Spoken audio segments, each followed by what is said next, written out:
ఈరోజు బాబర్ చేసినటువంటి యుద్ధాలని వరుస క్రమంలో సంవత్సరాలతో పాటు మీకు కోడింగ్తో ఇవ్వడం జరిగింది. సో మీరు ఎలా గుర్తుపెట్టుకోవాలంటే పాకాచాగో, పాకాచాగో లేదా పీకే, పవన్ కళ్యాణ్ కాబట్టి పీకే గుర్తుపెట్టుకోవచ్చు.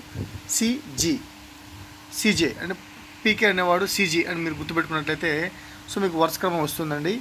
P for Panipat, K for Khanwa, C for Chanderi, G for Ghaghra లేదా తెలుగులో అయితే పాకాచాగో.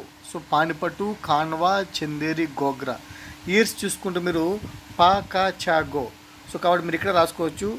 పా ఫర్ పానిపట్టు, కా అంటే కాన్వా, చా చందేరి, గో అంటే గోగ్రా. ఒక మార్క్ అండి. ఖచ్చితంగా మ్యాచింగ్స్ ఇచ్చినట్లయితే లేదా వరుస క్రమం ఇచ్చినట్లయితే మనం ఆన్సర్ చేయొచ్చు.